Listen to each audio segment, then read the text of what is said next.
Crank it up, let it roll. Stars and stripes in my soul. Steel toes on, boots in the gravel. Heartland truth on every channel. Open Bible, flag on the wall. We say what we believe when we don't talk at all. This is red, white, and raise hell. Cowboy hat, church bell can't scare us into silence. We were born to rebel from the back road to the beltway. We won't fade, we won't fail. Proud, loud, standing tall. Red, white, and raise hell.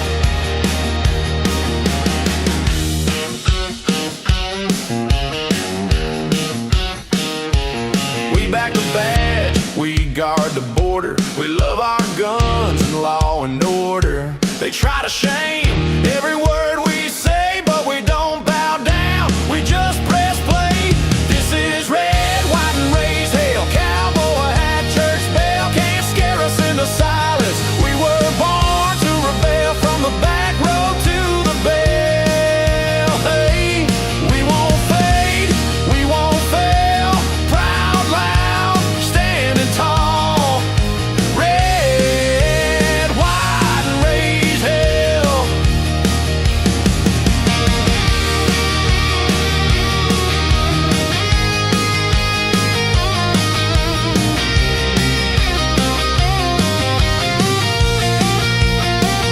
You can cancel the show, but not the crowd. We're still here, still talking loud. Gang of the free on every spell.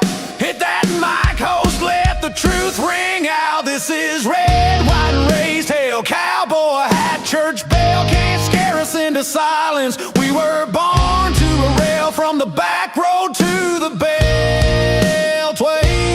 We won't fade, we won't fail. Proud, loud, standing tall. Red, white, and raised hell.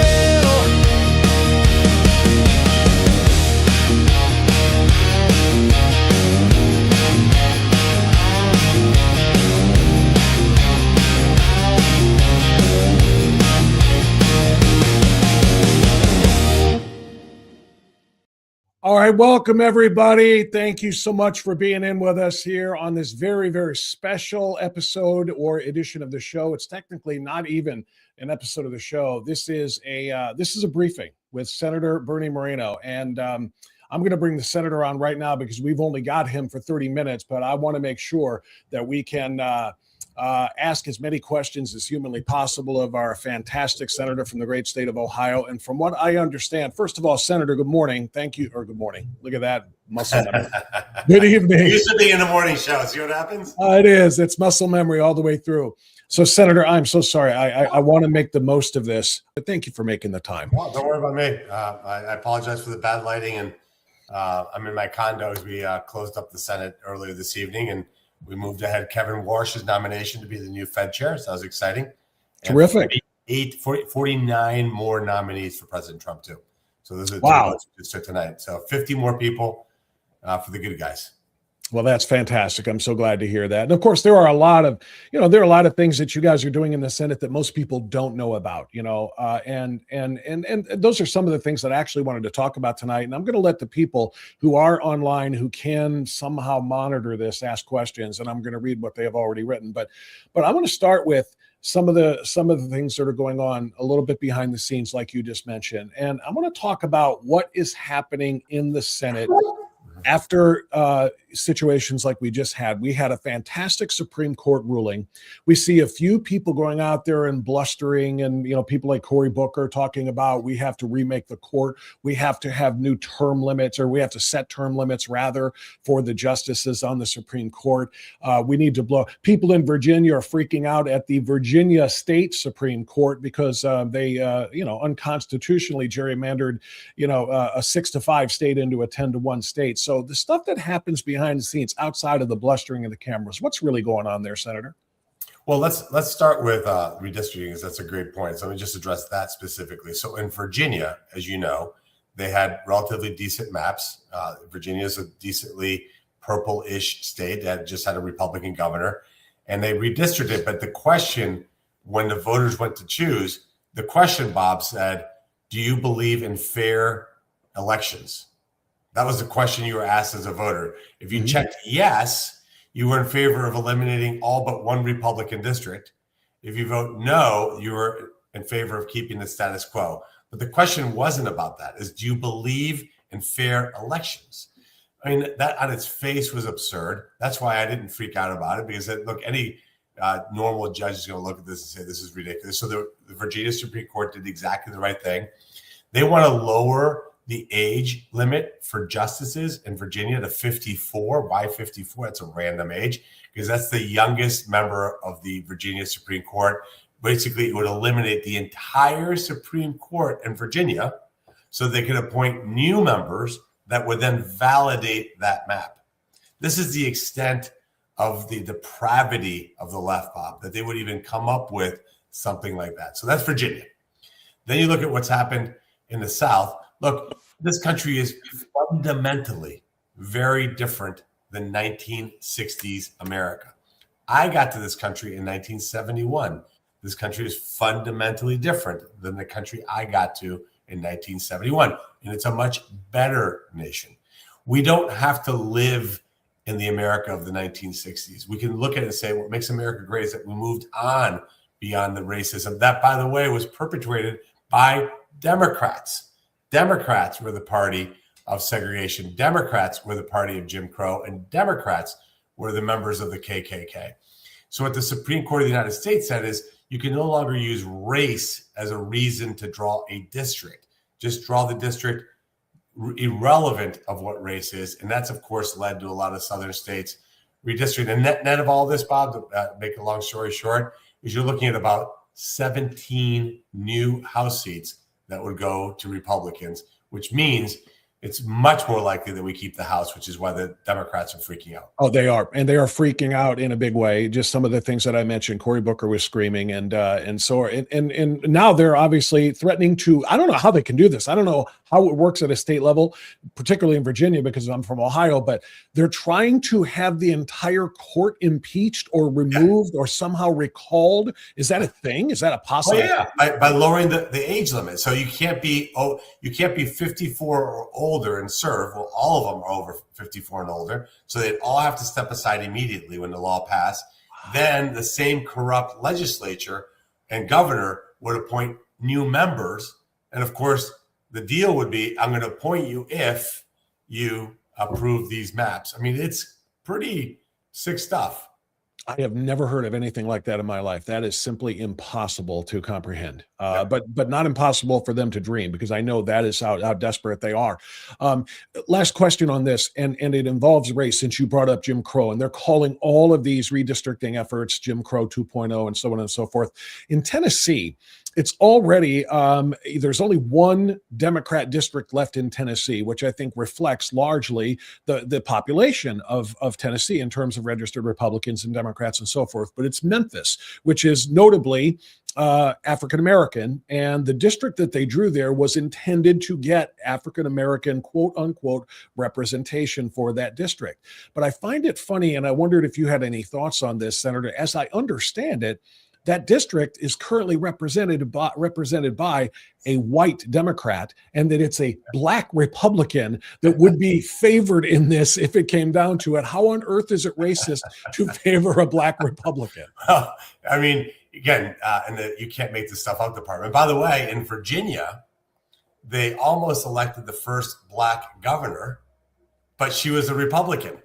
So what do they do instead? They elected another white female lunatic liberal. I mean, the left uses race as a way to make a point or to achieve a political end. But let's make it crystal clear. They have absolutely no desire to actually have a country that's united, that's free of racism. Like I said, this goes back to the Civil War, Bob. As you know, you're a student of American history.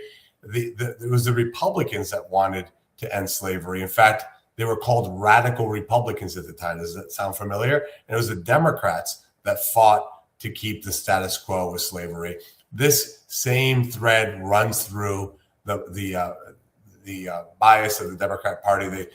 I call it the racism of low expectations. This idea that somehow minorities aren't capable. Like, I'm Hispanic, that means obviously I can't find the BMV. Evidently, I'm challenged geographically. I can't get a driver's license. I need some white savior to help me vote. These are the things that they perpetuate, not to help the minorities, but to keep them submissive so that they can gain power. Yeah, and you know what, Senator, I'm so glad you brought that up too. It's one thing, you're obviously being tongue in cheek about it because it's the only thing you can do. I don't understand why there isn't more rage in the Black community. Not just the whole thing about what you said, the bigotry of low expectations and so forth. Well, I can't figure out how to get to the BMV because I'm Black or brown or whatever. Not just the idea that if we gerrymander districts to make them majority Black, they're going to automatically be Democrat. That's the thing I find insulting. I feel like if I were a Black person, a Black or brown person, I would be insulted by the fact that you are expecting me, because of my color, to vote for you. And that's why you're willing to gerrymander these districts. I find that insulting that you don't think I could have a mind of my own if I were a person of color, a mind of my own, an idea of my own, and I will make up my own mind, that you just assume what Joe Biden said, right? If you don't know if you're for me or Trump, then you ain't Black. Questioning people's Blackness over that. I just find that so insulting as we go through all of this racial gerrymandering. Yeah, but it runs all along that same way. Like, if I went to Lorain and said, hey, to Lorain Democrats, you have to vote for me because I'm Latino. I'm the first Hispanic elected statewide in Ohio, and therefore you must vote for me. I think I would be rightfully so booed out of the arena. And by the way, imagine the same situation where somebody, John Huston, says, well, you have to vote for me because I'm white and you're white. People would be like, wait, what is that? The fact that you're white has nothing to do with why I would vote for you and not vote for you. We find that offensive to think of somebody like Senator Huston, who would never say that, of course, nor believe that or even utter that. But we would find it offensive. But the other way, it's not only do they not find it offensive, they find it totally acceptable. Like, of course you must be Black to represent Black people. But ultimately in Tennessee, you hit the nail on the head. It's a white Democrat that represents the minority district, and it would be a Black Republican that would represent them in a new district. And of course, they have a hard time with that one, which is why you don't see it in the news too much. Amen to that, Senator. All right, Senator, I promised the folks who made it in here, despite all of the technical glitches and email addresses and servers. Well, there are people here. Yes, they're in the chat. So I'm going to read their questions to you and let you address them directly, okay? Because that's what this was all about. And by the way, we can have extra time, Bob. I'm at home, so we'll finish up when we answer the last question. That's fantastic, Senator. And that's why the people love you. They love the job you're doing, but the fact that you're so accessible, it's really, really fantastic. So thank you, sir. All right, Sally is our first question. And Sally says, my message for Bernie Moreno is that we so appreciate his efforts on the crucial SAVE Act, but are frustrated that all Republicans don't unite on this common sense issue. So how can we help light a fire? Sure. Well, first of all, we should call it the Save America Act because it's really important to say what we're saving. It's about America. Look, this is an example of, Bob, how insanely extremist the Democrats have gotten. This is a bill that I think most people, if you say to them, hey, should you require photo ID when you vote? Most people would say, well, of course, like in Ohio, we do. And so why wouldn't you need a voter ID? We have that in 34 states. We want it in all 50. I don't think that's I don't think it's a difficult ask. Then the second piece is, hey, when you register to vote, can you make sure that you're eligible to vote? So you're over the age of 18, you're an American citizen, et cetera, to show eligibility. I think most people would say, of course, that's totally common sense. And in 34 states, that's the law of the land, and 16, it's not. So we're looking to make this a national standard. Unfortunately, we only have 50 Republicans that will vote for that today, not 53. So there's 3 that won't vote with us on that. And there's definitely not any Democrats. And in the Senate rules, we need 60. So without 60 votes, we can't advance that in the Senate. We have 50. Now, the answer, of course, is, well, then get rid of the filibuster, which, as you know, as you and I talked about this a year ago. Yeah, I was there a few months and I said to you, Bob, I hate to say this, we got to get rid of the filibuster. I was the first one saying that in this Congress. But we have about 8 Republicans that won't do it under any circumstance. In fact, I was in the Oval Office today with the president. We talked about this. He acknowledged that there's 6 to 8 Republicans that even he can't sway. So that means we can't get the 50 votes to get rid of the filibuster. Do I think it's a mistake? Yes. Do I think the Democrats will do it? They'll do it in the first hour if they ever take control of the Senate. But Bob, I can't. I've worked hard. We've triangulated from different angles to get these 6 to 8 Republicans to change their point of view, and unfortunately, we're stuck at the 45 out of 50 that we need, because obviously JD would vote with us. So all we need is 50. Quick follow-up to that. Last time I asked you about this, and maybe you were just saying it as a roundabout number. Maybe you didn't mean exactly 12, but I think you said there were about a dozen Republicans that would not do this. Now you're saying 6 to 8. Does that mean that number has come down and some people are swayable now? Or was that just more of a round number you just kind of threw out there? You're a very sharp man. And so, yes, you're exactly right. The 12 is not arbitrary. That's where we were. We're now closer to 6 to 8. But here's what I can tell you. There's 4 out of those 6 to 8 that just, it's impossible. There's no amount of coercion, social pressure, letter writing campaign. The usual suspects, Tillis and McConnell and Murkowski and Collins. Yes. Yeah. There's just no incentive. There's nothing that can happen to change their minds. And so here we are where we are. Now, that doesn't mean we give up, Bob. What it means is that we live to fight another day. We will do another reconciliation bill after this one. As you know, that's a bill where you only need 50 votes. We're doing that now to fund, as we've talked about it at length, to fund ICE and Border Patrol. That's going to get done by June 1st, as we promised. So all of DHS will be funded, and ICE and Border Patrol will be funded for the next 3.5 years. We're never going to debate immigration enforcement funding again, which is great. We'll do another reconciliation bill. What we're thinking about there is something along the lines of an incentive structure for the states that do have voter ID and proof of citizenship versus those that don't, because the rules are it has to be predominantly money. So that's what we're looking at doing.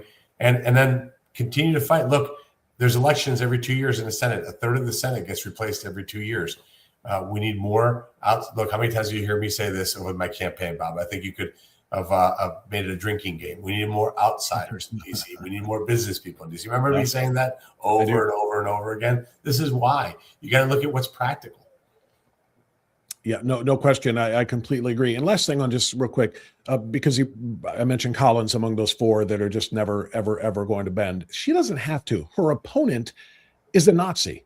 I mean, right? I mean, there's safety and security when you know you are no Republicans are going to go over and say, I'm so ticked at Susan Collins for not being flexible on the Save America Act, which is what 85% of the American people said they want. Yeah, even Democrats say that. But she knows she has no fear of losing her seat because her opponent has had a Nazi tattoo on his chest for 18 years, for crying out loud. And that's what the Democrats throw up there. That's what's so frustrating. Yeah, plus, I mean, to be honest, look, Susan's not with us on this issue, and I disagree with her on it. We've talked about it.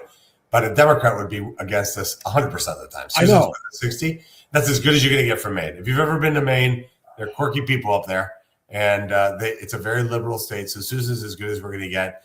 Yeah. But it doesn't mean that we can't chip away at those 6 to 8 and get down to 3, pick up a couple seats. Maybe we have a couple of, for example, Mike Rogers in Michigan. We get him on board. That replaces the Democrat. We can pick up a seat in New Hampshire at John Sununu and possibly get him on board, because New Hampshire, by the way, has the exact same election laws that Ohio does. So in New Hampshire, he'd look at it and go, well, yeah, you're just asking the rest of the country to do what we do. So we can pick up a vote there. I play the long game, Bob. I didn't come to D.C. thinking that we'd boil the entire ocean in this first 2 years. We got to be patient, just like the Democrats are. They systematically destroy this country over a decade or 2 or 3. And we almost let them completely destroy the country, except for November of 2024. We got to remember that. This country would be gone today if Kamala Harris had won. Just remember that. No question about it. Okay, Senator, our next question from your constituents here in Ohio, Kirsten, who, by the way, is a Republican State Central Committee member. She won her race on Tuesday. Congrats. Tuesday. Kirsten says, question, please talk about your relationship with Jay Edwards. And I think you know why that is. Mm-hmm. Well, Jay was somebody who I didn't know. Remember, I'm not in politics. I'm not a political person. I've not been in politics my whole life. I met Jay 3 or 4 years ago, actually talking to him about term limits because he was a member of the House and we wanted to get some support on term limits. Got to know him, built a friendship up there. And then during my campaign, I had never been to Southeast Ohio, Bob. No reason to, right? Didn't have businesses down there. Live up in Cleveland, just randomly drive down to Monroe County for no reason, right? Unless you have business there. So he really helped me in Athens and Meigs, Portsmouth, all kinds of places that I just didn't know. We won that area big. As you know, I won all 88 counties in my primary, which is unprecedented for somebody in a three-way race. That was a tough campaign. And so I said, I encourage him to stay in politics and run. The vice president knows him really well. And the vice president endorsed him to be treasurer. I endorsed him to be treasurer, and he won. I think he'll do a great job. I know there's some angst because of what happened, obviously, with the speaker's race with Derek Marin, but Derek is somebody who I also supported. So I look at more who the people are, what I think they're going to do, and how they perform in office. And I think Jay Edwards is a good man, and he's going to win. He's going to be our next state treasurer. Yeah, that was a pretty highly contested race. The results weren't as close as I thought they would be because Christina Rogner had a lot of supporters there, and there were a lot of people. I'm sure that's the reason why the question was asked by Kirsten. Many people said, "Whoa, whoa, whoa, whoa! Why is our senator and our vice president backing somebody who partnered with the Democrats a few years ago in the Blue 22, situation, giving state Democrats a lot more power and a bigger, seat at the table, if you will, than they should have had."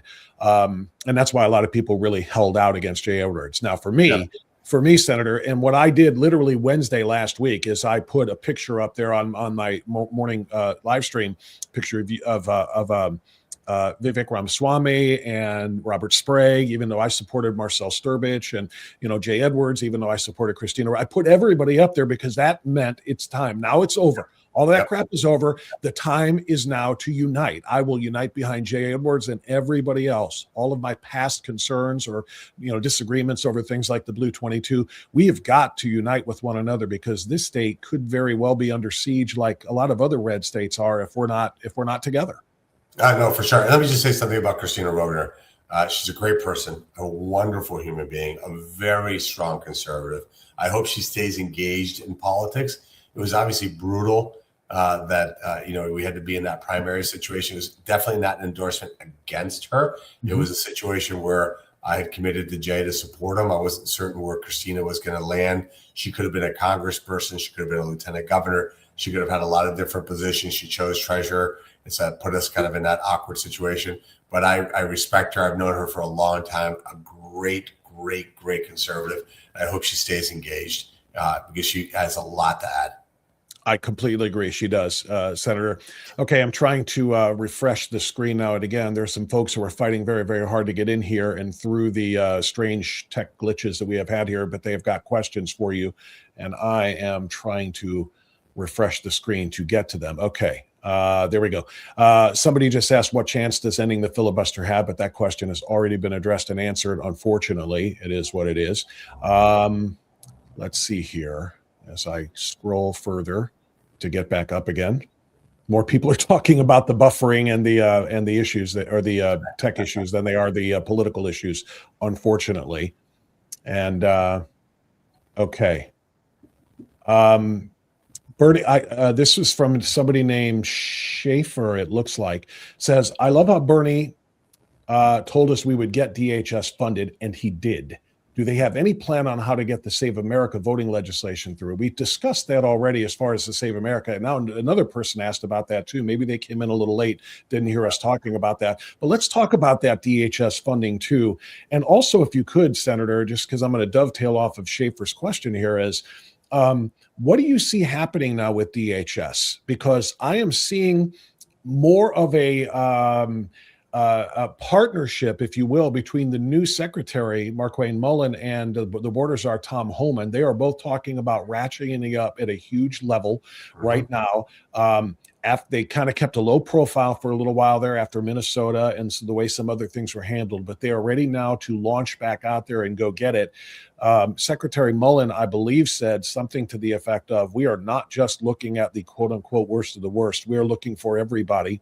And Tom Homan responded to the governor of New York, who said, I didn't ask you guys to come here. And he said, I'm not asking either. We're just coming. So can you give me your thoughts on that? So let me just state it this way, because it needs to be put in this frame, Bob. The laws of the United States are crystal clear. You must have permission to enter this country. And if you are allowed to enter the country through some sort of visa program, once your visa expires, you must leave. That's the law.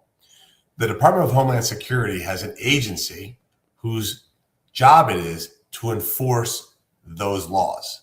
So until we change those laws and say, hey, anybody can come here any way they want, anybody's welcome, wide open borders, until that law is changed, which of course will never happen under any kind of Republican administration, but just be clear, it will 100% happen if the Democrats were to take power.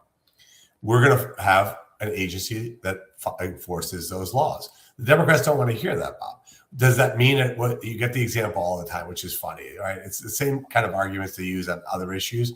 Well, what about the guy who's a great person? He's been here for 10 years, paid his taxes, great. Okay.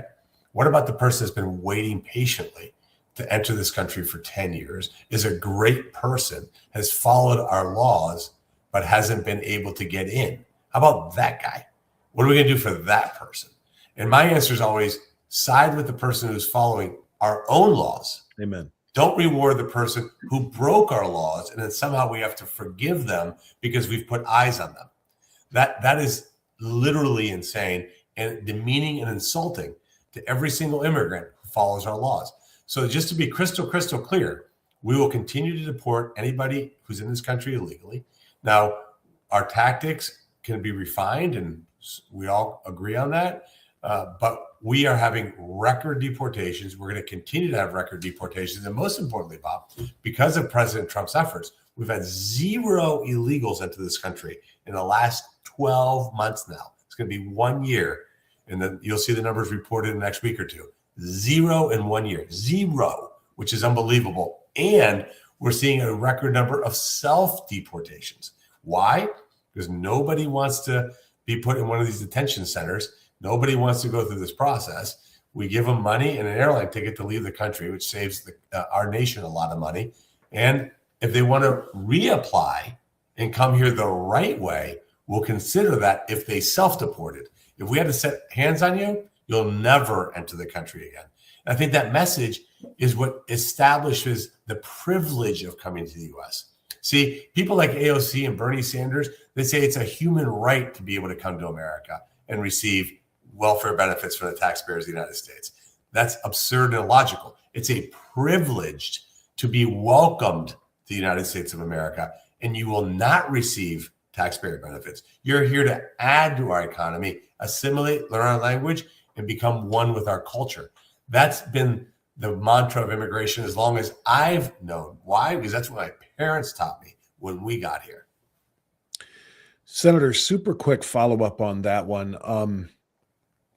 You mentioned, see, you said that they're going to refine the tactics now, refine what ICE is going to do when they're going out there, and CBP and so on and so forth. And by the way, you're right, 100%. 12 months of, I didn't think it was humanly possible to stop everybody, but we did. And that's even without a massive border construction, a border wall. You know, this is just different policies. But as far as ICE in the deportations, you said we're refining those techniques a little bit after some things that happened in Minnesota. What has to change, though, isn't, in my view, and I'm asking yours, it isn't the techniques of the officers. It's the cooperation of the public, and more specifically, the cooperation with the local police departments to keep those obstructors and those agitators out of the way, and to stop confronting, getting in the faces of, and trying to incite, confrontations with the agents that lead to terrible situations happening.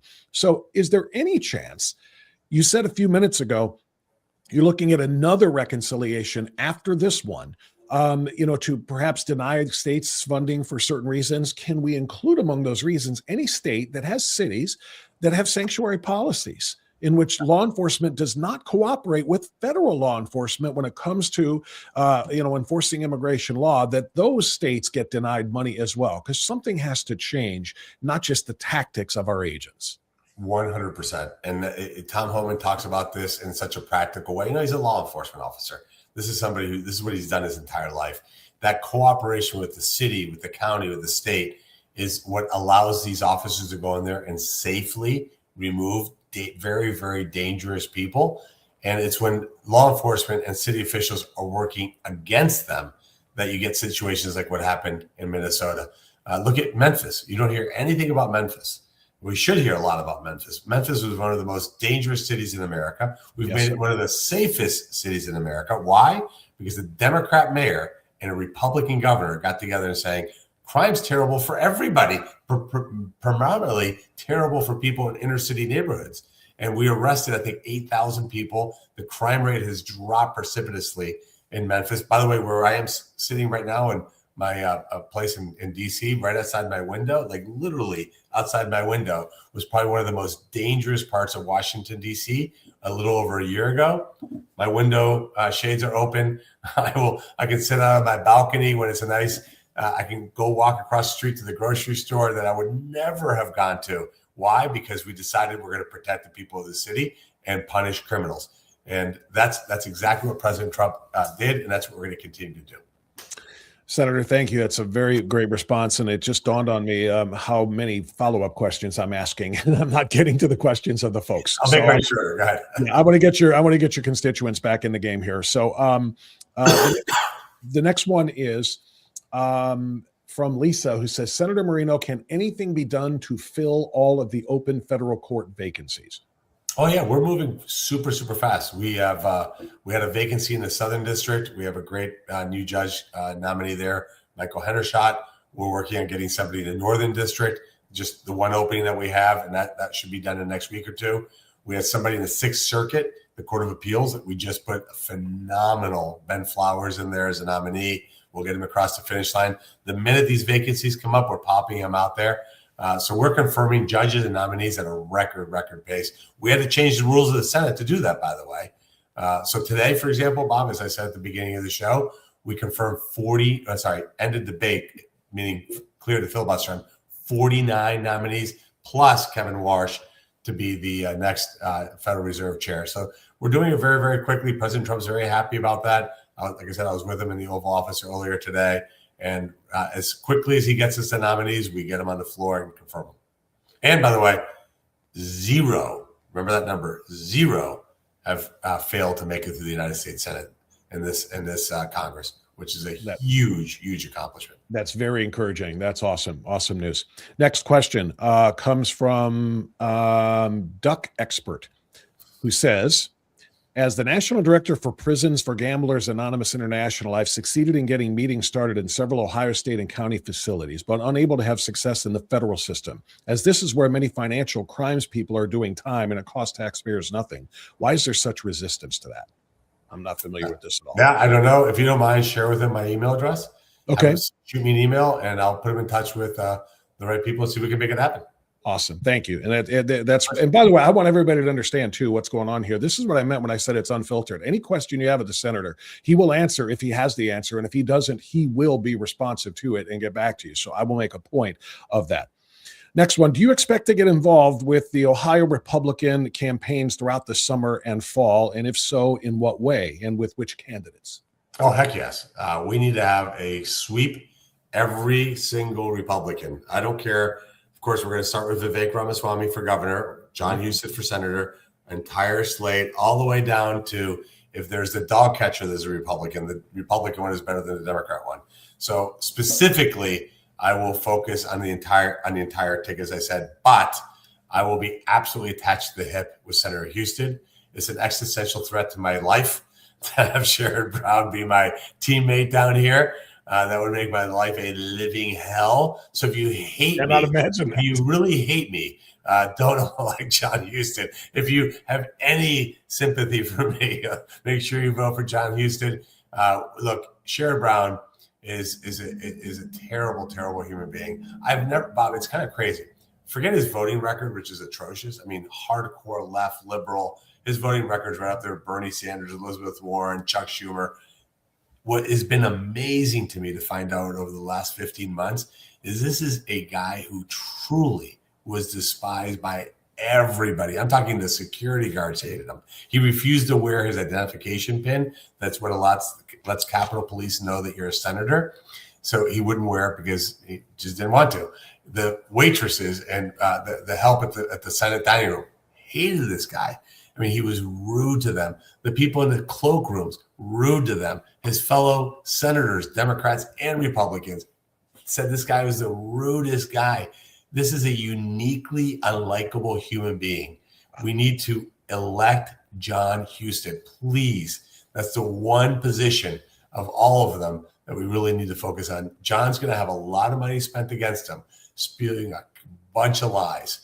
And it takes a grassroots effort. That's how you guys, and I'm talking to all of you listening, got me elected. I was a guy, nobody knew who the heck Bernie Moreno was in the state of Ohio. Nobody. And you guys got me to win the primary, every county in the state, 51% of the vote, and I beat Sherrod Brown. Nobody thought that could happen. It happened because we had a grassroots effort. We're going to mobilize that effort again to win and get John Husted this victory. It's very, very important. Awesome, Senator. And I completely agree. I believe every word of it. And I've never met Sherrod Brown personally, but my goodness, the presentation that I get from him, it sounds exactly like what you're describing in private. Hillary asks, how likely is it that we are going to see legislation that will protect Americans from government entities and automobile manufacturers from collecting and using our biometric data without our consent? Okay, well, that's great. Now we're talking about cars. Now we're going. So we have that already. This is why we need to ban Chinese cars from coming to America. Not only would they collect that data, they could remotely control our vehicles. So think about that, Bob. You're looking at a car, you look at a nice Ford, and you think, oh, that car's 35 grand, but this Chinese one is 20. I'm just going to buy the cheap Chinese car. They could remotely shut off your car. They could remotely crash your vehicle into a building. They could remotely send you off a bridge. This is the stuff that you think is science fiction or tinfoil hat. There's 100% technology that exists. Plus, take videos and photos of everywhere you've been. So you go to Wright-Patt Air Force Base. It sends all these photos and videos to the Communist Party. And of course, the fact that they're selling cars for 20 grand, that should be 35, completely destroys our U.S. auto industry. So the most important thing we can do is pass my bill that bans Chinese automobiles from the U.S. And the next piece, and I'm going to work very, very hard on it, Bob, is to get rid of something called the kill switch that was put into the bipartisan. That was my follow-up. Thank you. You got it. Let's do that. It's crazy. Look, this is a device that is now the law of the land that has to go in your vehicle, and it tests to see whether you're impaired. And if it's impaired, if the car thinks you're impaired, by the way, it won't start your vehicle. It fails 80% of the time. It costs like $4,000 to put in your vehicle. So we need to get that repealed. It's government overreach at its finest, and I'm working on that in a big way. Every Commerce Committee meeting, almost, I mentioned it. It's absolutely nuts. I hate to say this, but now you're going to be battling some of your own, because there are plenty of Republicans in favor of that kill switch too. I don't understand it, and I don't know how you're going to be able to to deal with that. But it's not just us against them in this case. No, in fact, it had many Republican co-sponsors. I don't think they understood what they were voting on. I think they leaned on the PR, which is nobody wants drunk drivers. Look, I don't even drink, Bob.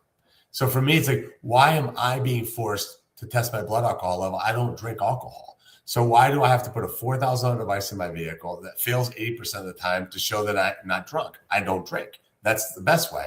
And number two is, well, it's easily overridden by somebody who does drink and drive, who says, hey, buddy, start my car for me. And then they get in the car and drive. So you didn't even accomplish anything. But of course, they pulled at the heartstrings and said, well, don't you want to combat drunk driving? Of course I want to combat drunk driving. I think it's terrible. But that's not the way to do it, is to penalize the entirety of the nation. Yeah, completely agree. And, if they can shut your car off with a kill switch, then they can also regulate its speed and say, you know what, you're not going over 70. That's not, in other words, it's the slippery slope thing. Or, by the way, you've driven too much this week. You're using too much carbon footprint. The minute you open the door to the government being able to get into your business like that, we are in a really tough spot. I mean, these cars are basically mobile computers now, and we have an iron lock right now on data and privacy. It's very, very, very protected. This opens that aperture, and you go from, well, I want to make sure you're not drunk. And again, you can look at it and say, well, yeah, I don't want drunk drivers, to all these other places. Hey, Bob, why did you go to the casino twice this week? We only allow that once a week. Oh, I saw that you went to a gun store. I'm not going to let you drive your car for a week as a penalty for buying a gun. These things sound crazy. These are the fantasies of Democrats. 100%. That's what big government believers want. Well said, sir. Okay. Pilot says, I hope that President Trump is getting the full support of you GOP senators regarding Iran. This needs to be seen all the way through to full unconditional surrender by Iran, just like Japan in World War II. Senator, will we get there? Look, I think so far we have had, I think, 9 war powers resolutions. I believe, don't fact check me there, but I think it's a lot.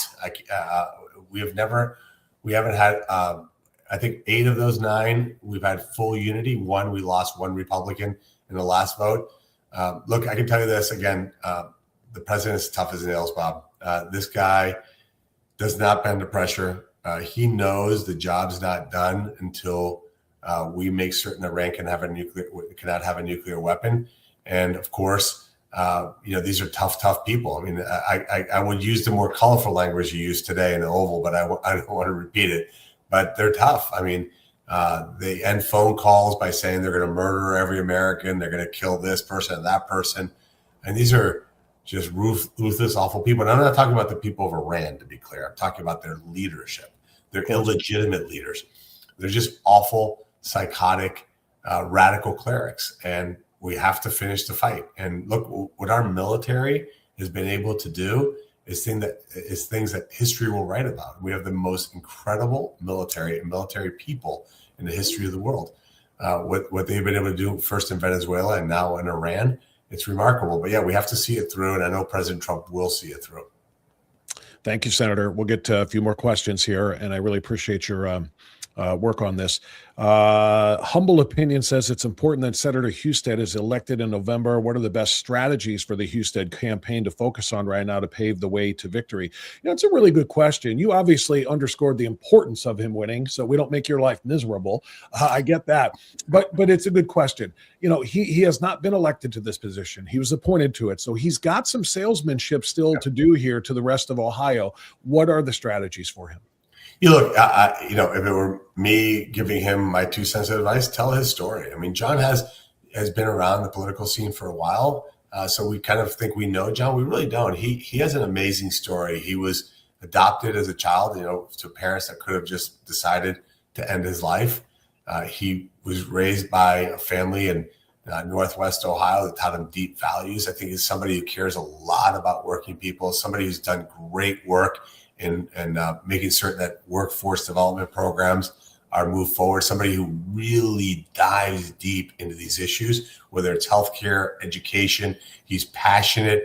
He's somebody who's not a talker. He's a doer. I think if he just tells the people of Ohio what he's all about, I think he'll win in a landslide. I think so, and I hope so too. I've got so many other questions here, and I still want to follow up and ask a question about Vivek and what it's going to take to stop Amy Acton and win that race. Maybe I'll add that in at the very end, but I want to continue just with the folks who have more questions for you. Can the Senate expose or do anything more about the fraud in Ohio and other states? And I'm sure you saw the Daily Wire's expose of what is going on in Columbus. Oh my goodness, we are talking billions in fraud. So what can be done at the federal level?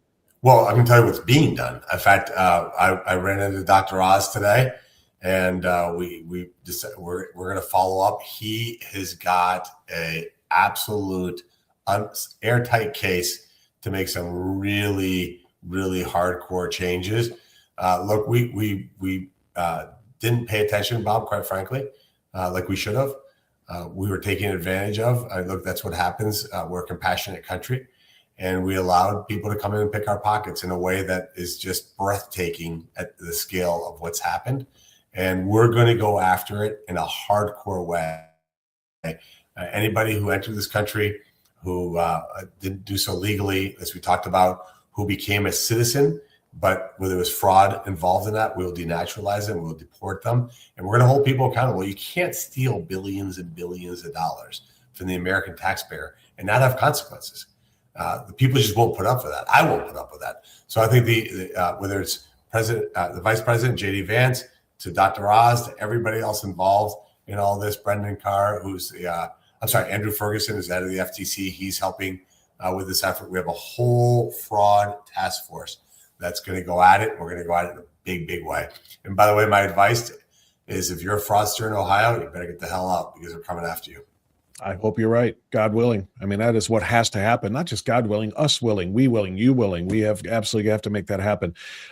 Smooth Terrier says, Senator, I didn't know about this one. Senator Scott of Florida has a new bill called the Defending America Research Act, which would penalize universities from taking money from foreign adversaries. Would you be a co-sponsor of that bill, Senator? Let me, you know what? Rick Scott's a great friend. Let me check into it. I've not heard of that bill, but I will make a note. I'll talk to him about it first thing tomorrow. It sounds like something I would support. We shouldn't be having our colleges, universities take money from foreign adversaries. Yeah, I completely agree. We should not, and that's a great point. Now, there's one more, and you mentioned Chinese cars before. There's one more asking whether you would be a co-sponsor of this one, which is Senate Bill 418, Defending Defense Research from Chinese Communist Party Espionage Act of 2025, prohibits the contracts between certain foreign entities and institutions of higher education that are conducting research funded by the DoD, and it imposes a is DoD still DoD? No, DOW now, right? And imposes a post-employment restriction on principal investigators of certain DOW-funded research projects. That's a long question, but are you familiar with that? And is that something you would be behind? Yeah, so my team is obviously monitoring this call. So what I'll do is have them review it. I've not looked at it. We've introduced 5,000 pieces of legislation in the last 16 months. So it's a big number, but I'll look into that. Look, anything that pushes back on the Chinese influences in our higher education system, count me in. Let's see. A lot of people are saying, when will you be considered as a Senate Majority Leader? Well, and you know what? That is born of two things. I think the people who are listening and who are your constituents are just extraordinarily impressed by and grateful to you for what you have done thus far in the Senate. And also they are extraordinarily frustrated and angry with John Thune, who does not seem to be necessarily leading the way to advance the agenda that President Trump was elected and the majority was elected to do back in 2024. So I know you're going to be humble about the suggestion that you could do this, but what is your thought on Senator Thune as the leader? Well, look, for me, I'm still learning this place. I think I'm about halfway there. There's a lot to know. I mean, I soak up a lot of information, but this is a seismic shift for me from what I did before, Bob. And this is not something that I prepared for my whole life or knew about. So I spent every day digesting as much and learning as much as I humanly can.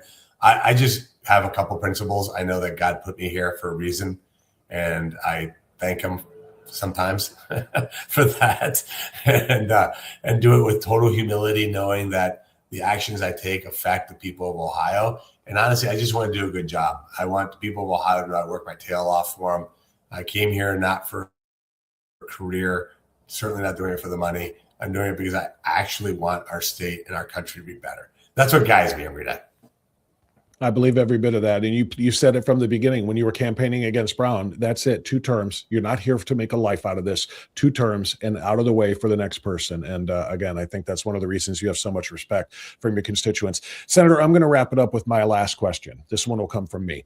And again, thank you to everybody who fought their way through everything to get in and ask questions. They can't even see us right now because of the glitches, but we're recording and we will play this back for them to see the answers to their questions.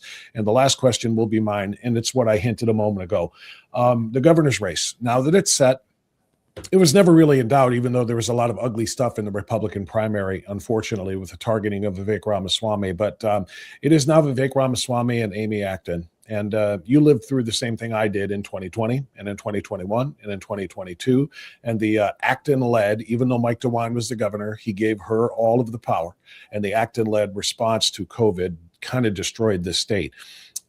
What does Vivek Ramaswamy have to do to win, to unite the conservatives, Republicans, and the establishment Republicans to get across the finish line and stop Amy Acton from coming back for round 2?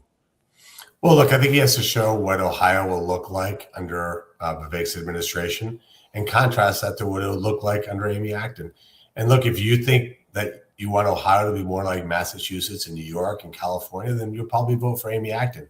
If you want Ohio to be more like Florida and Texas, where our taxes are lower, you have less government intrusion, you have a better educational system, you have less government getting in your way, then you're going to vote for Vivek. And he's going to be the guy that attracts businesses. And ultimately, what everybody wants is they want to be able to live in a safe community. They want to be able to have good schools, and they want to have a ability to get a job where one parent can get a family sustaining wage. And that means attracting the best and brightest companies to come to do business in Ohio. Amy Acton would be a repellent for business attraction in Ohio. She would be, if you wanted to think about Maura Healey in Massachusetts, that's lost 2 million population in her first term. 2 million people have left the state of Massachusetts. Why? Because these are moderate people that are disguised as moderates, but in reality, they're hardcore, aggressive, radical leftists. It's happening in Virginia as well. They thought they elected one thing and they got something else. Amy Acton showed who she's all about during COVID. And let me just tell you that if it weren't for John Husted being in the room, Amy Acton's advice would have been much more aggressive. I wouldn't be surprised if we would have seen people monitoring our neighborhoods to see what we were doing and then putting us in jail for opening our windows if Amy Acton had had every wish that she had. She's an unhinged person. She's an unserious candidate. She cannot be anywhere near the governor's mansion, and we need to support Vivek. Make the phone calls, get your neighbors out there. All this nonsense that came up during the primary, that's going to be in a rearview mirror and then some. We're going to have a Republican ticket all the way down, because if we don't do this, this is what the Democrats want.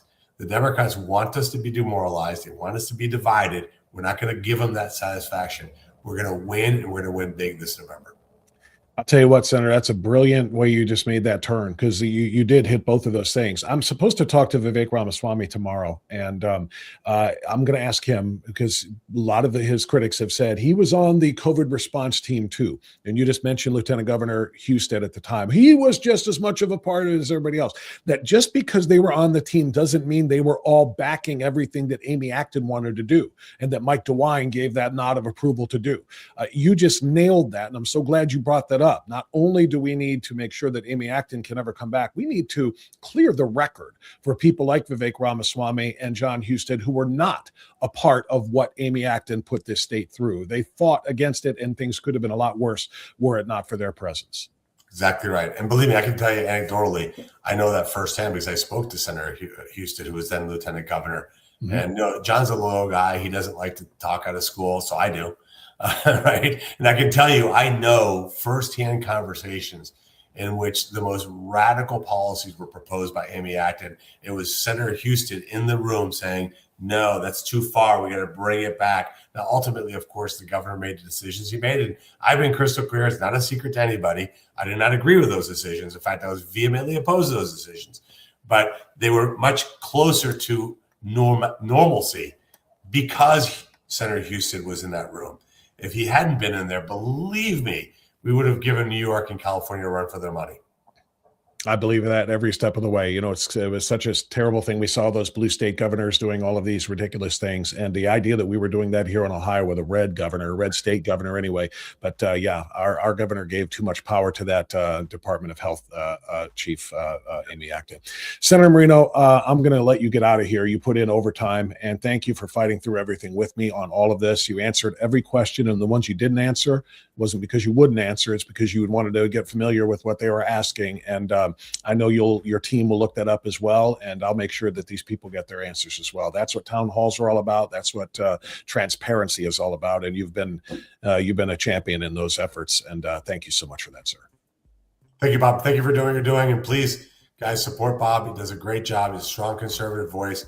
let's keep his platform strong. So please support him any way we can. Thank you, Senator. God bless. Thank you. All right, there you go. That's Senator Bernie Moreno, bringing it like he said he would. He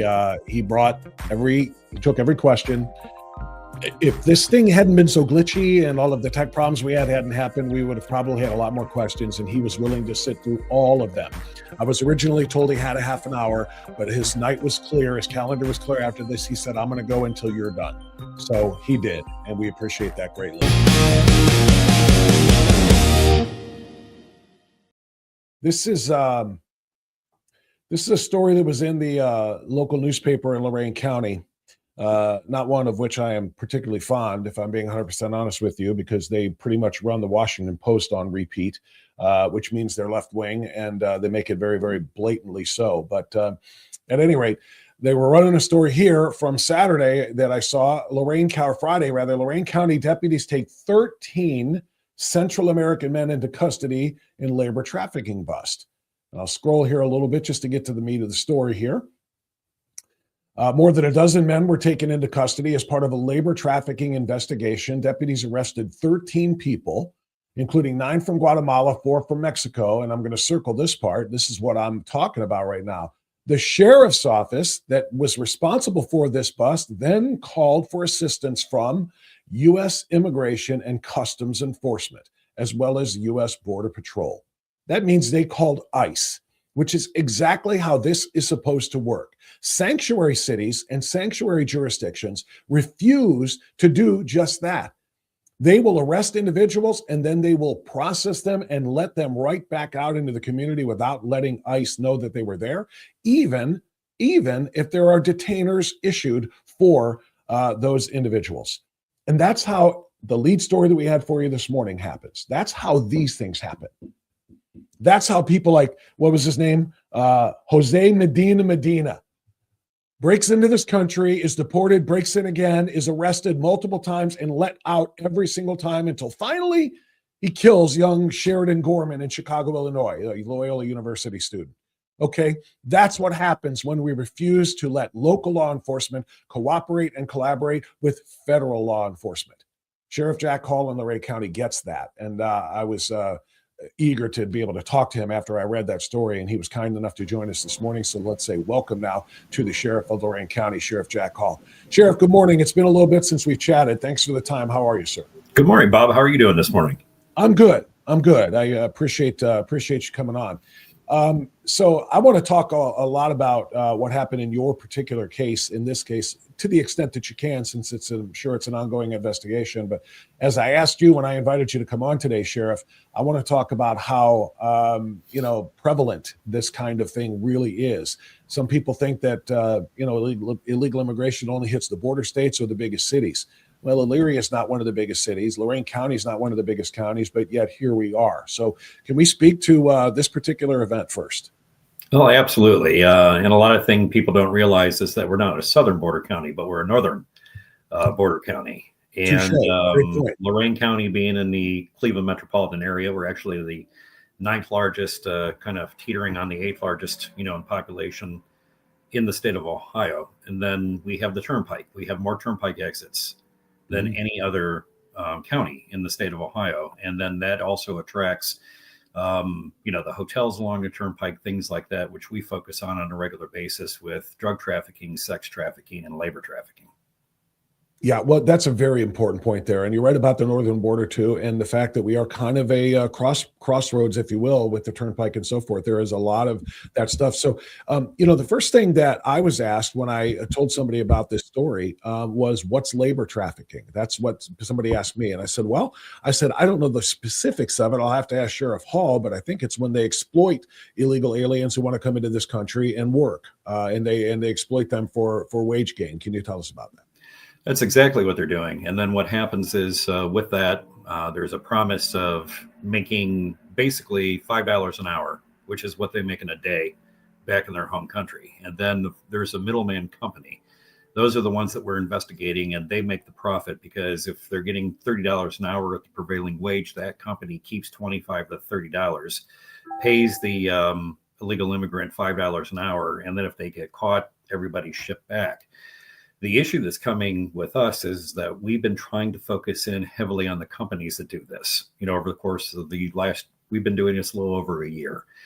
And with that, when everybody gets deported back to the country, no one wants to testify on behalf of law enforcement. So there's the availability, especially from a human trafficking standpoint and a legal standpoint, things called U visas and T visas, which can be offered, some of these people if they wish to testify. Many times their families are threatened with their lives back at home if they were to testify or to tell.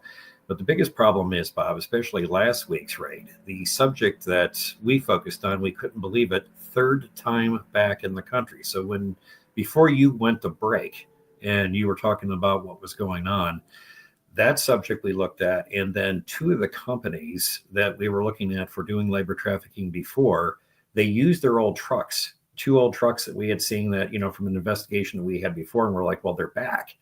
And so we started looking into that. And next thing you know, we saw the subject that we had in two other prior investigations back in the country again.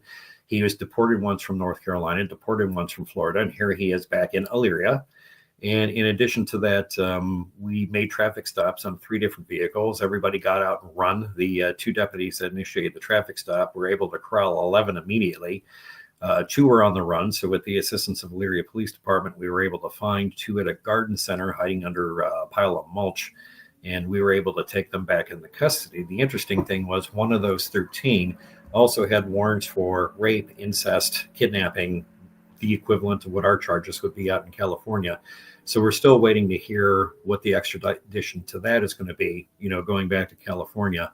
And that's not uncommon, Bob. I mean, many times, we had somebody out of Harris County, Houston, Texas, 20 years on the run for the sexual assault of a tender aged child. Another subject that was wanted in human trafficking out of Texas as well. Southern border, issues that had happened there. And these people are showing up on the west side of Cleveland. And a lot of this has to do with the labor trafficking because we have a lot of construction going on, home construction, factory construction. And even though a lot of these entities are looking at using either union labor or prevailing wage, what we find out in these cases is that there's no W-9, no H-2B, which is filed on behalf of that. These are 1099 only employers. A lot of background checks aren't being done. And the unions will do a lot of these background checks because, of course, they have to be on at least 10 days. They have to be, go through, have all the paperwork filed. And so what happens is that if a job goes out and somebody looks at the union to do that job and the union doesn't respond or they can't fill that labor need within 10 days, that's where these companies come in and they bring in the day laborers from out of the country to be able to fill those spots. And even though companies are still paying what they believe to be a legitimate source of labor, they are not. And so those are the companies that we're trying to find are the ones that are running these scams with the people that are coming in. But again, once we get a little bit closer, they would rather be deported, sneak back into the country again sometime later, and they keep repeating the process over and over again. Wow, that's extraordinary. First of all, kudos to your deputies, by the way, when they ran to be able to corral, as you said, 11 of them and find the other 2, your deputies, with the help of the police. That's amazing. Great work by those guys. Mm-hmm. So very happy to hear that. And what I'm really most excited about here is listening to the fact that you and your deputies are working on these cases and are investigating. And a lot of people just think, in fact, you and I had a conversation last year. Because there was a statement that was made. You beat me up, Bob. I did. Because the way the statement read was essentially the way it was read by me, the way I took it, and I think some other people did too, was that, hey, we are dealing with, Lorain County issues. We are not out here working for the feds. We don't do illegal immigration. I thought, oh my gosh, that's a de facto sanctuary city type thing. And I brought you on the radio at that time, and you cleared it up very, very, very quickly. And I was glad to hear that. And now you're living proof of it. You're walking the walk here because there is an illegal alien labor trafficking ring that is centering itself right in the middle of your county and one of the biggest cities in your county here. And you guys are not just being reactive, you're being proactive. You're investigating. You are well aware of these individuals when they come across you more than once. And you're, you're doing the work here. And then you immediately called ICE. Can you speak more to that, Sheriff? And are other local jurisdictions, whether it be, police departments or sheriff's offices, sheriff's departments, Are there others that are actively aware of these things and are being as proactive as you are on this? Well, many are actively aware. The issue is coming down to the resources to do this. With our intelligence unit and our major crimes task force here at the Lorain County Sheriff's Office, this is one of the things our major heat tester, he wanted to focus on from the very beginning, because we were getting calls from local businesses and that said, hey, we have a problem going on out here. And so in the beginning, when people were talking about we're going to go grab people up for immigration issues, and especially specifically Border Patrol and ICE, and we work very well. There were some bumps, in the beginning, I'm not going to lie, in regards to what the mission was and what we were looking at doing. Right. We were made well aware, even running during the campaign, that we had a sex trafficking, a drug trafficking, and a labor trafficking issue which was going on. So we had to look at the root cause of that to ask exactly why that was going on. And it was the ripe opportunity that Lorain County offers for all the residential construction that's going on, the construction with major companies that is taking place. So we're seeing growth in Lorain County. But as you had stated earlier, when we talk about Ohio being in the middle of the pack, or the bottom, part of the middle of the pack in all of this, we are at a disadvantage when it comes to a labor workforce that we can readily fill those positions, because although we have a tremendous amount of skilled labor in Northeast Ohio, also in Lorain County, we're looking at situations in which we can't fill those positions. Those companies need those jobs done, and they're going to go outside of that to look for anybody to fill those positions. And so that is where these companies come into play, who specialize in bringing in out-of-country labor and out-of-country individuals who have no right being in the United States. They have not gone through the appropriate process to obtain their credentials and their visas to be here. And a lot of times, too, families are threatened back home if they talk about any of this, because this is a very profitable institution for those engaging in this, taking away from tax base from our local cities, the county, the state, et cetera, for what they're paying for there.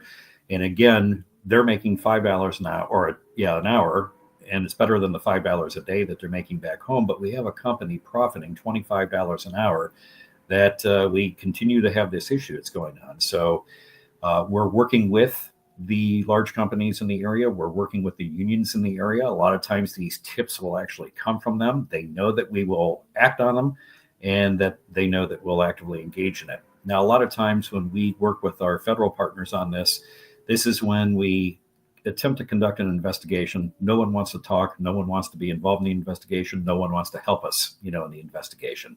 So there's no other option at that point other than to say, look, we're going to have to send you back. And we make that phone call. And unfortunately, out of 170 operations that we ran in 2025, Bob, we only had the opportunity that 4 people were going to take us up on the possibility of a U visa or a D visa.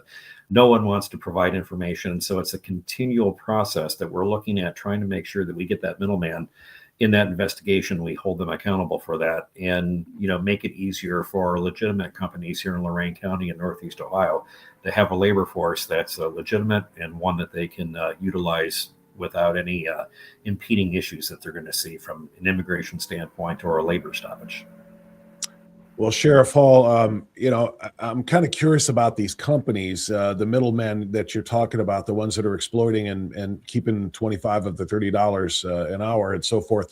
Are they also complicit in the smuggling, or do they just take them when they get here and talking about smuggling the individuals in, the actual people who are being trafficked, these day laborers, or are they coming on their own and then they're just they know where to go to find the people who are going to put them to work? Well, in our area, Bob, they are complicit in it. These are pop-up overnight LLCs, that are filed with the state of Ohio. The companies that we were dealing with last week, there were 4 separate companies. 2 of them were ones that we had recognized before, and another 2 that had popped up, over literally the last month. In our area, they are actively involved in bringing them to the area, bringing them across the border, and working with those individuals to do that. When you go down to the southern part of the state, Columbus and further south, and even further, in other states south of Ohio, you'll still see a day labor situation at Home Depots, Lowe's, and things like that, where you have a group of people standing outside waiting to be picked up. And that's a golden opportunity due to the fact is that law enforcement in those areas have the opportunity to, enforce that. And we're not always seeing it. And so in our area, that made it a little bit harder for us. They're not, being picked up outside a home improvement store. They are actually involved in bringing them into our area. And our interstate system is ripe for that, especially between North Ridgeville, Elyria, Amherst, where we have hotels which are right off the turnpike. It makes it easier to house them while they're here. Sheriff, when it comes to the individuals, you mentioned one of these individuals in this bust from this past week was wanted for, I think you said, rape and incest and sexual abuse of a minor or something to that effect.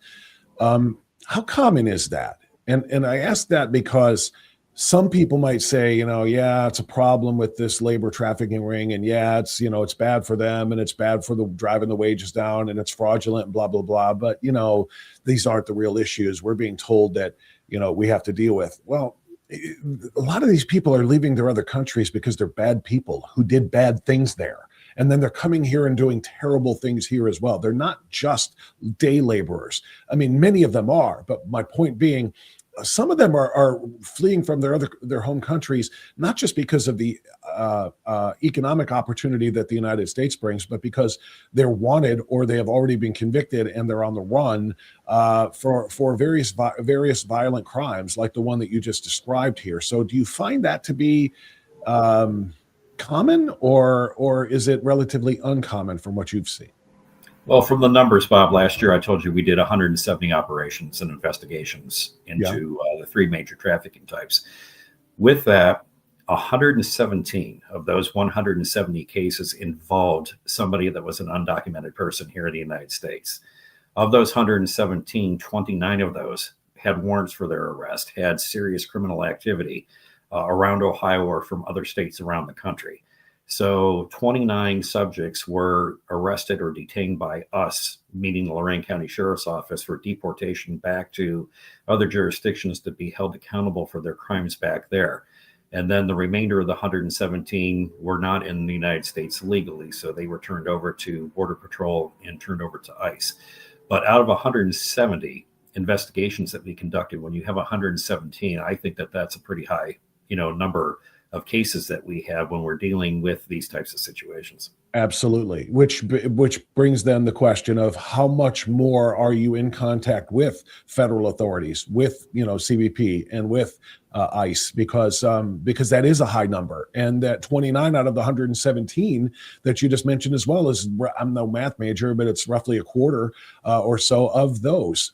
So how important is, in your opinion, with all of this national controversy, DHS, the Department of Homeland Security, right now is still not funded because of political gamesmanship with respect to ICE. They're trying to make ICE the boogeyman. The federal agents are the bad guys. It's literally what for example, the governor of Minnesota told people to go out there and videotape these guys because we're going to need those videotapes as evidence when we prosecute these federal officers. Literally saying they're the criminals. Let's make sure we document all of their crimes, for crying out loud. So, Sheriff, can you speak to the working relationship that you have and that others should have with ICE? Yeah, and I think, as you're well aware, we're not members of the 287G program. We don't participate in that. A lot of that has to do because our jail is in such a deplorable, condition, and we're keeping everything together out there that we don't need a federal contract to be able to do that. And even if we did, we have to house our own people first. We're already overpopulation, Bob, on a regular basis. Where are we on getting a new jail, by the way? We have no idea. We have a new jail committee together now. They resubmitted new plans. They actually downsized the jail from the 560 that we were looking at down to 432. That only gives me 10 more beds than what we have now. And my request is that we kind of put a pause on everything and let's take a look to see what happens in the election in November. This property tax issue scares me. And if for some reason that should pass, we have another issue that we have to worry about of how we're going to fund this thing. So, those are all things that we have to look at, and how we have to build a facility, not for 15 years ago, but something is going to take us 50 years, into the future. But with that, we have in Port Clinton, the Border Patrol headquarters is there. We are a border county, Lorain County is. We are very fortunate that we have immediate access because they're constantly running the 90 Route 2 corridor between Lorain County. They monitor our mobile data terminal traffic. So therefore, if we have somebody stop, they get a heads up, from their national desk that says, hey, Lorain County has somebody stop with this. So a lot of times they're already heading to our direction because they're monitoring our traffic. Sheriff Snyder down in Ashland County, for example, I know he's had some issues trying to get more assistance from federal authorities on that, but he's not a border county. So we get the priority, being part of the Northern Border Initiative, all of the Lake Erie border counties with the International Canadian border. We do get a lot of assistance from ICE and from Border Patrol. And so therefore that has been a good relationship as far as them assisting us on that. Unfortunately, we haven't had a lot where we've assisted them due to the fact is that we've got our own issues that we're dealing with here in Lorain County. And as we said when we came to the office, we were going to be focusing on the criminal, enterprise elements of this. And it was actually bigger than we had imagined when we took office. So we're dealing with that on a daily basis here. But we do get great assistance from our federal partners. Yeah. And that's, and what's most important, I think, is that they get great assistance from you. I mean, they say so. Yes. Yeah, they need your help. And nothing has been more, exemplified by that than Minnesota, because again, their officers I know want to help and they're not allowed to help, and instead, they allow the ICE agents to get beat up, literally in some cases, but rhetorically in other cases.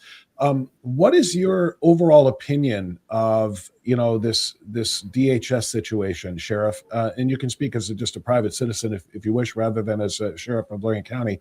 But again, as a law enforcement officer, I would feel like you have some thoughts on the fact that we're looking at potentially, a spike in terror activity because of, reports, according to intelligence officers, of sleeper cells being activated.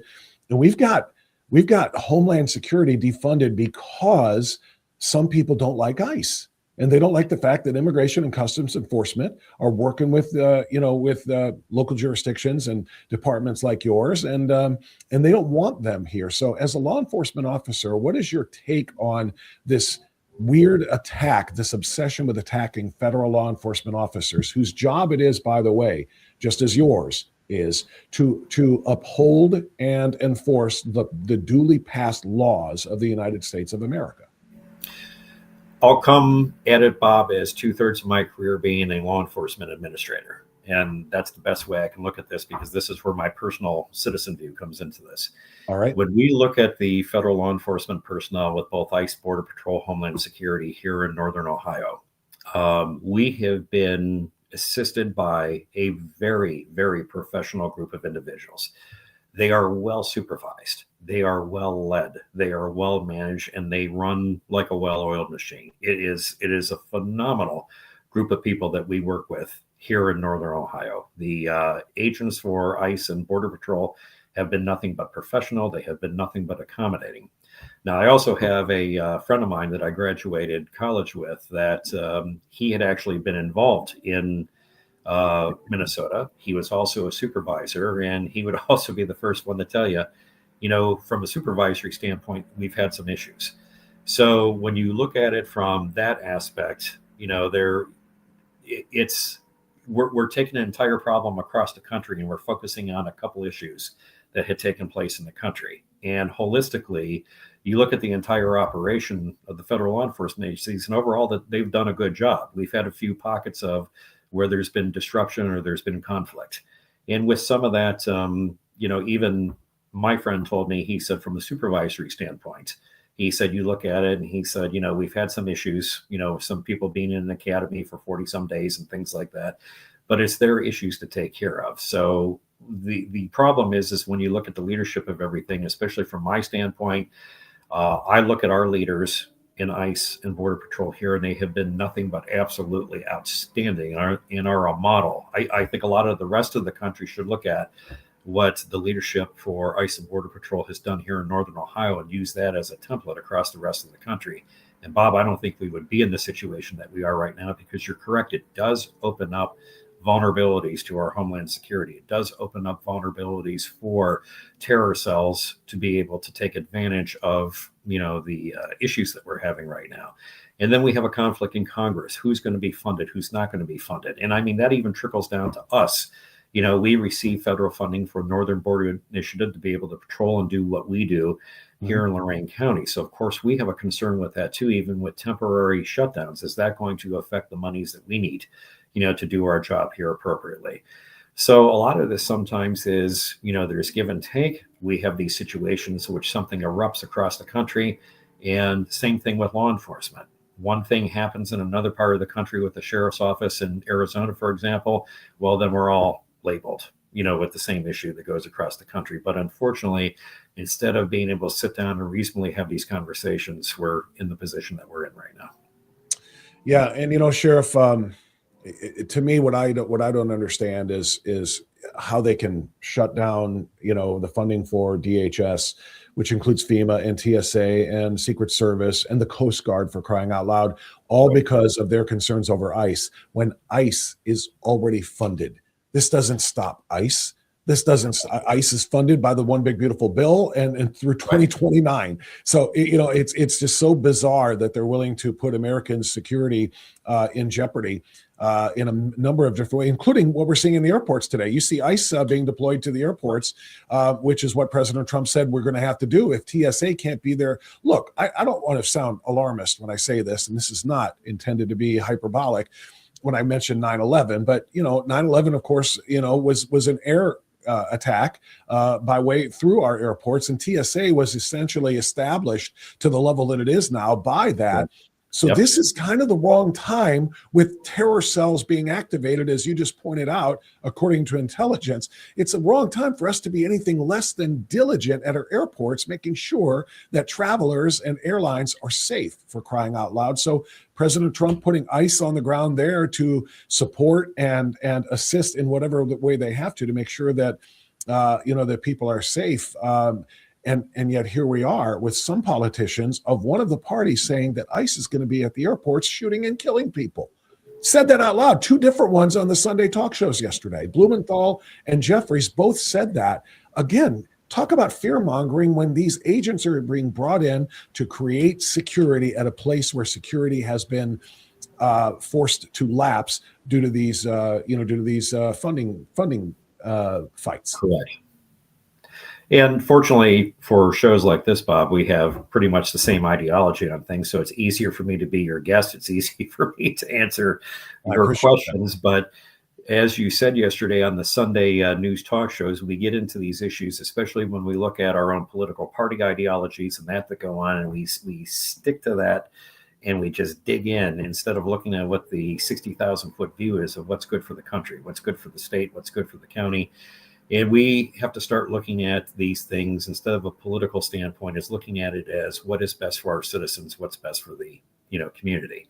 And sometimes I believe may not always be the best way, but I have 322,000 residents that I have to care for and maintain the peace, and we have to do it in the best way that helps as many of those people as possible. And a lot of times we don't have the conversation. We just don't sit down and discuss things. We don't look at where is it going right and so right, in many parts of the country, to be able to look at this and use those as models. Instead, we just look at what could be considered the consternation in society, and we look and we pick at that scab. And instead of looking at a solution, we just look at just trying to make the wound bleed more. Yeah, that's well said, Sheriff. And last thing I'll ask you here, and again, I really appreciate you coming on, Sheriff Jack Hall from Lorain County, working hard in investigating these companies that are facilitating this labor trafficking and bringing in people who are not always just day laborers, but they're very dangerous people that do very dangerous things, one of which was accounted for, as we just talked about, in this latest bust. What message do you have for sanctuary cities and sanctuary jurisdictions? Because again, Lorain County is not one. You've proven that, and that little mix-up last year, notwithstanding, you're walking the walk. It makes our community safer when you guys coordinate with with the federal agents. But there are others even right around us that are sanctuary, either designated or in practice. What message do you have for them about how to make their community safer, Sheriff? The biggest thing is coming down is to coordination, making sure that everybody has a seat at the table and talking about it. We had a recent meeting with one of our colleges here in Lorain County in regards to an alleged protest that was going to take place on their campus. And so what we did is that we sat down with the administration of the college. We talked about this. We talked about communications plans. We talked about in regards to federal law enforcement has a job to do. And in regards to that, in us supporting that job is that we had to make sure people were not attacked. We had to make sure that we maintained the peace, and we had to explain specifically what our role was. In addition to that, we also told them that we had a great working relationship with a model, federal immigration law enforcement agency and a policy that took place in Northern Ohio to make sure that that was safe. In the end, that protest didn't even happen, Bob. And I know that there was the Springfield protest, which was, taking place too, that many of the students at that college were looking at attending that. And so the biggest thing comes down to, Bob, is that everybody has to get to the table. Everybody has to understand each other. And once we do that, things go a heck of a lot smoother instead of digging in and taking opposite sides and then playing this out in the media, playing it out in the paper, playing it out in shows like this. Like you said yesterday on comments that were made on, our Sunday morning political shows that were made.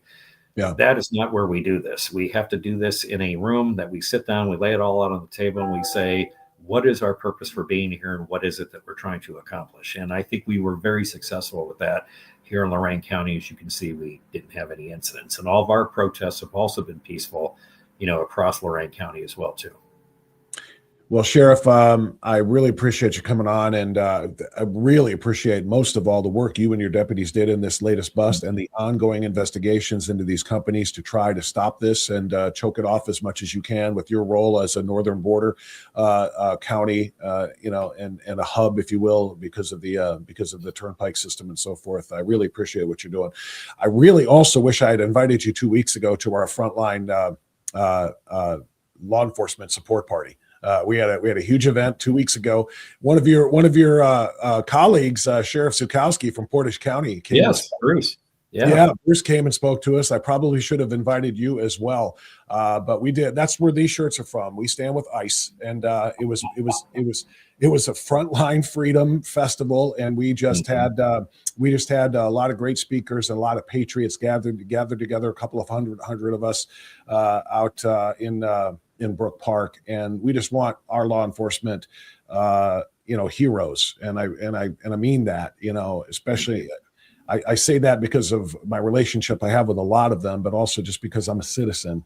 And I know that without you guys, we're in a very, very precarious position, and our loved ones are going to be victimized. So, we stand with law enforcement, and we want people to know that. That's why we held the event. We donated a bunch of money to the Federal Law Enforcement Officers Association as a result of that as well. So it's not going to be the last one. Next time we have one, we'd love to have you out there as a representative of, the Sheriff's Department or as Sheriff, I guess, of Lorain County. And but just know that there are a whole lot of people out there, a whole lot of citizens that back you guys, back the police, back ICE. Doesn't matter what level you're at. If you're wearing a badge, you're doing good things for us. And just so you know, everybody is out there rooting for you guys. All right. We appreciate that, Bob. Thank you so much. Thank you, Sheriff. Appreciate you coming on.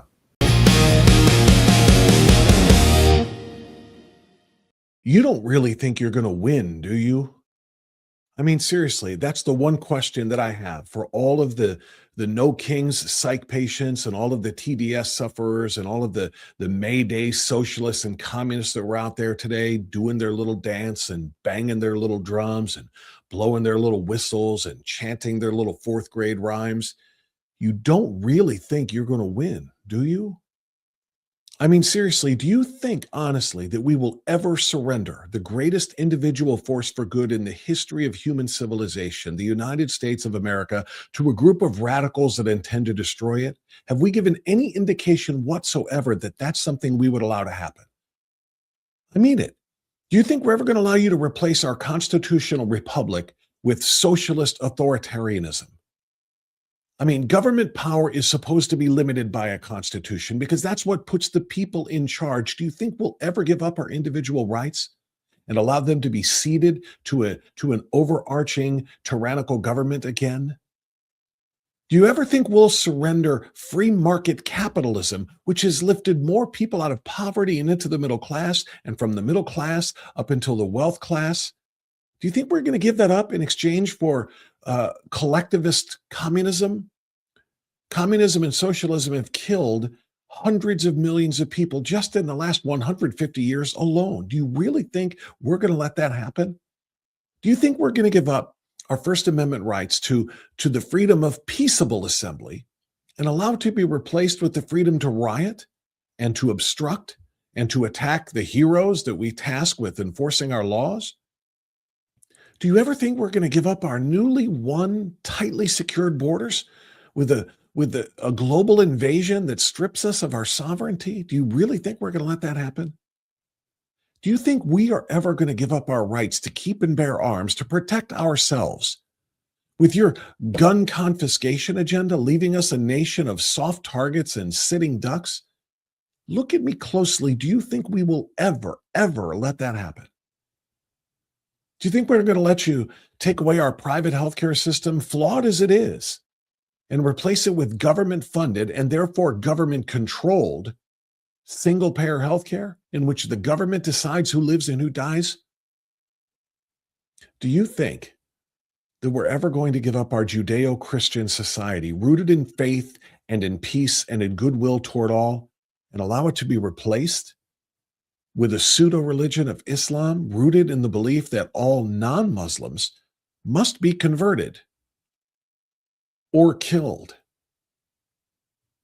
Do you think we're ever going to be okay with the idea that you can take our innocent little children and brainwash them and then cut them up and sew them back together again with different parts, like little Frankensteinian monsters, calling it gender-affirming care? Do you really think we're ever going to let that happen? Do you think we're going to let you ban the fossil fuels that power our very lives and replace it with your wind and solar fantasies that may provide up to about 4% of the actual energy that we need to run our country, all in service to a globalist climate agenda? I'm asking these questions seriously because I don't know where your head is, where your heads are. Can you honestly envision, though, any scenario in which we will allow any of those things to happen? Do you think we will ever go to our graves unable to rest for eternity, knowing that we did not gift to the generations behind us the glorious republic that was gifted to us by the generations before? So please, before you do anything else stupid, please, please, please know that there is only one way that this ends. And it's not the way that you want it to. You have to know that.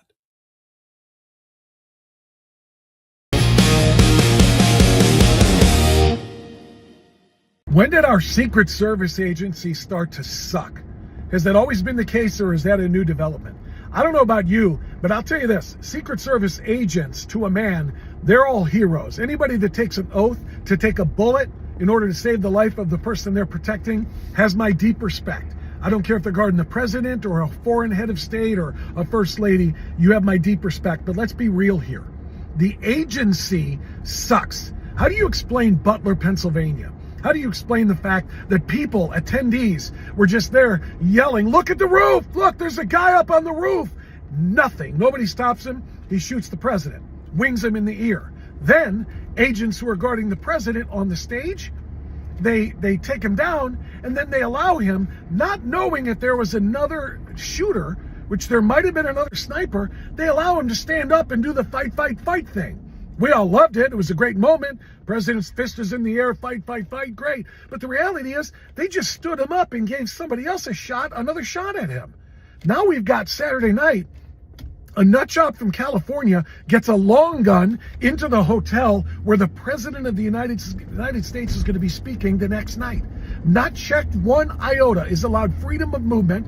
So he takes that long gun, a handgun, and a bunch of knives and makes a bull rush at the door.